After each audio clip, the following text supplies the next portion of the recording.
के बांदरों ने, लाल मुंह के बांदरों ने उड़ा दिया है, उजाड़ दिया है सारा बाग। लाल मुंह के बांदरों ने उजाड़ दिया है सारा बाग। अब कोई कैसे नाचे नाच, अब कोई कैसे गाए राग। ये एक सूत्र था जो क्रांतिकारियों का आपस का एक कोड सूत्र था।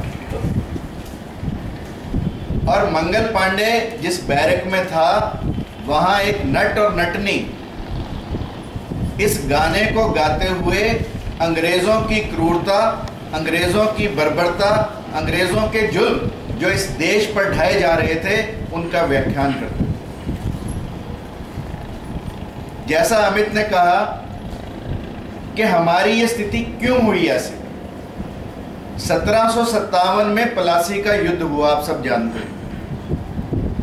प्लासी के युद्ध में नवाब सिराजुद्दौला को मीर जाफर की बेवफाई के कारण, मीर जाफर की जयचंदी के कारण, मीर जाफर के विद्रोह के कारण हार का सामना करना पड़ा, जिसकी वजह से प्लासी के युद्ध में जीतने के बाद अंग्रेजों के हौसले बुलंद थे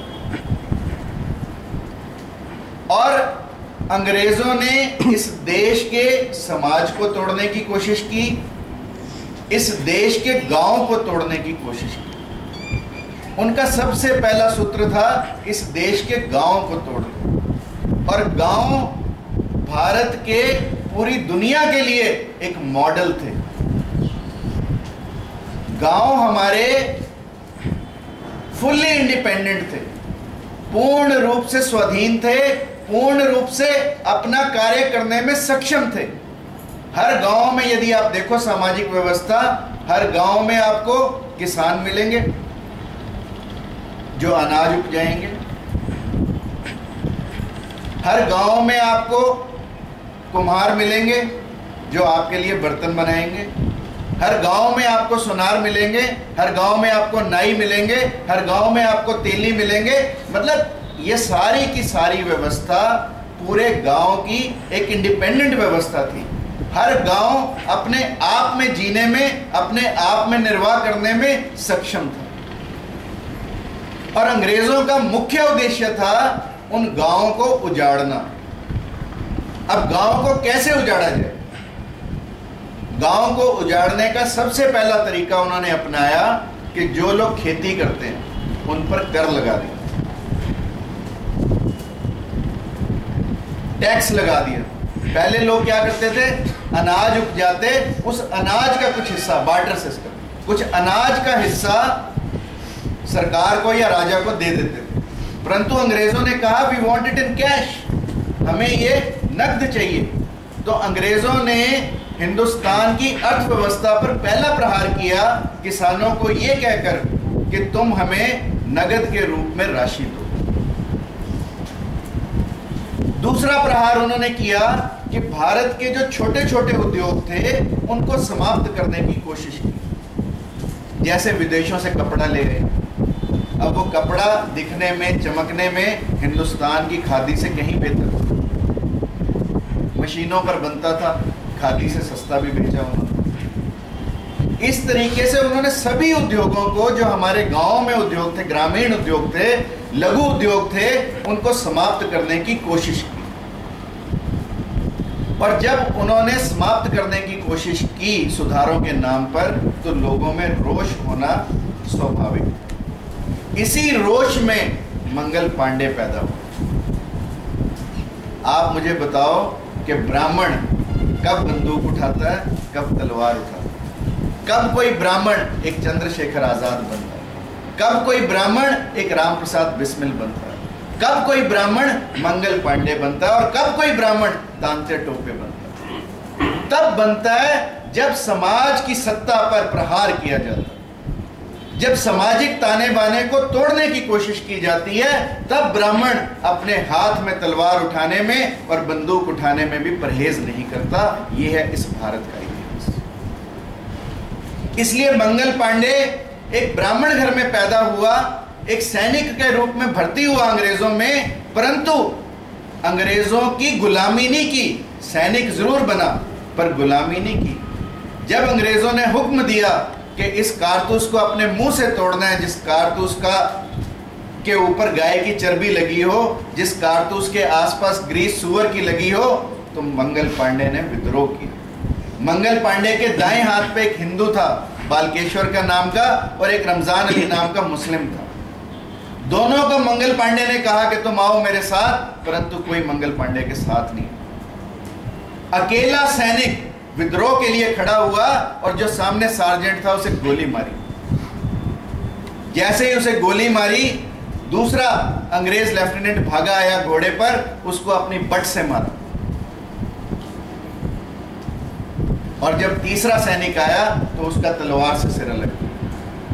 तीन अंग्रेजों को अपनी हिंदुस्तानियों की टुकड़ी के आगे मंगल पांडे ने अपने जोर से खत्म कर दिया, परंतु कोई भी सैनिक मंगल पांडे की मदद के लिए नहीं, अकेला लड़ता रहा। और जब अंग्रेज जनरल आया ह्यूसन, वो वापस गया, फिर अंग्रेज टुकड़ी को लेकर आया, तब मंगल पांडे को पकड़ने की कोशिश की, मंगल पांडे काबू नहीं आया, गोली मारी, अपने आप को मारने की कोशिश की, परंतु वो गोली कंधे पर लगी और मंगल पांडे का जीवन लीला समाप्त नहीं। तब अंग्रेजों ने घायल मंगल पांडे को पकड़ा और उस घायल मंगल पांडे को फांसी दी गई। और जैसा अमित ने बताया कि जल्लाद नहीं मिले मंगल पांडे को फांसी देने के लिए, और एक नहीं 4 जल्लाद कलकत्ता से बुलाए गए बैरकपुर में मंगल पांडे को फांसी देने के लिए। ऐसा वीर मंगल पांडे, ऐसा शूरवीर मंगल पांडे, ऐसा साहसी मंगल पांडे। क्योंकि मंगल पांडे ने आजादी की पहली लौ को जलाया। ऐसा नहीं कि आजादी की पहले हमारी लड़ाइयां नहीं लड़ी गई, आजादी की लड़ाई हम शुरू से लड़ते हैं जब अंग्रेज आए, परंतु एक सुनियोजित ढंग से, एक ऑर्गेनाइज ढंग से ये पहली अटेम्प्ट थी। परंतु मंगल पांडे ने instead of 30th June was fixed as a 31st May was fixed as a target, उससे पहले मार्च में ही विद्रोह कर दिया, क्योंकि वो अपने आप को रोक नहीं पाया। वो उस जलालत को सह नहीं पाया जो अंग्रेज हिंदुस्तानियों पर करना चाहते। प्रीएम्प्ट हो गया 1857 का युद्ध, इसलिए 1857 का युद्ध फेल हुआ। उस समय अंग्रेजों ने जितने राजा थे, जब वो मर जाते तो उनकी जो आगे डिसेंडेंट्स थे उन पर भी गड़बड़ करनी शुरू कर दी। जैसे नानाजी पेशवा का बाजीराव आगे डिसेंडेंट था, दत्तक पुत्र था। रानी झांसी का दत्तक पुत्र था, उनको राज सिंहासन नहीं था। इसलिए विद्रोह की ज्वाला बढ़ी, क्योंकि अडॉप्टेड सन भी तो अडॉप्टेड ही है। परंतु अंग्रेजों ने इस अडॉप्टेड सन को माना नहीं, जिसकी वजह से विद्रोह फैला। मंगल पांडे ने बैरकपुर में और तांते टोपे ने कानपुर में, रानी की झांसी ने झांसी में, और सब लोगों ने ग्वालियर, अंबाला, कहां कहां तक न जाने इस देश में विद्रोह की ज्वाला उठी। परंतु जिस ढंग से इन्होंने उसको प्लान किया था, उस ढंग से ये युद्ध लड़ा नहीं गया। इसलिए ये युद्ध रहा तो युद्ध, परंतु इसे लोगों ने विद्रोह कहा।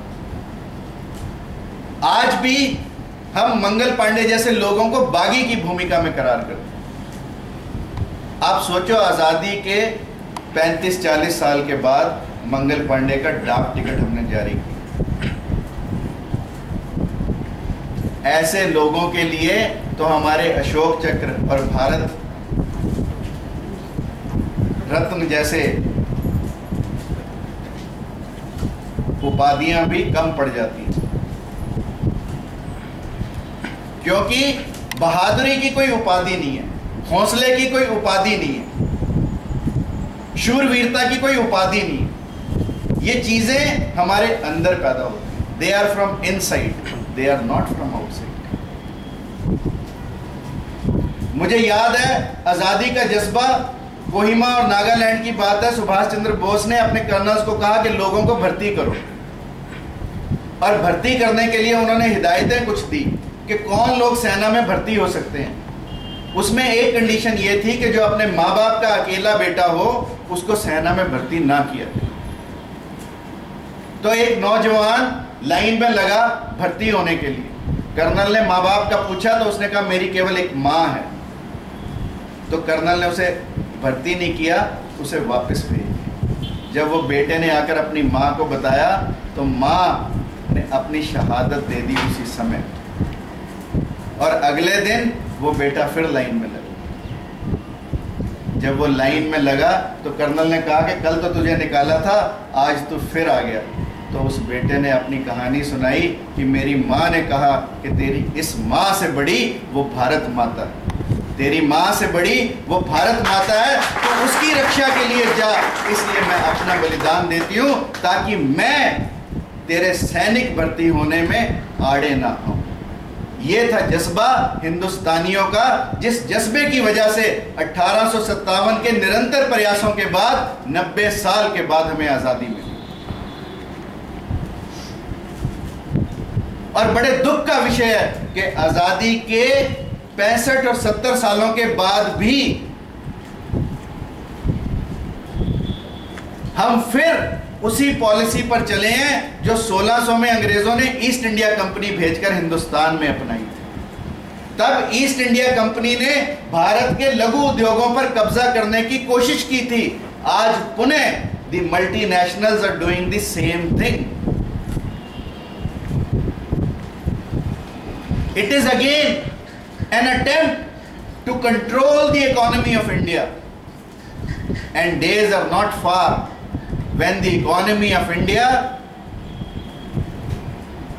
will not survive and the conditions in India will be the same as they have happened in a country called superpower USSR, United Soviet States of Russia. Same thing happened. The economy, it struggled, the economy fall down, and therefore today the Russia is on roads. Once they were superpowers, but in 20 years they are on roads just because their economy was shattered. Same thing is happening in India, and I want to warn you through this stage that if we continue to play in the hands of multinationals, the condition of India will be the same as it has happened to so many other countries now in Africa, now in Gulf, and earlier in USSR. Days are not far. Therefore, we need to remember Mangal Pandey.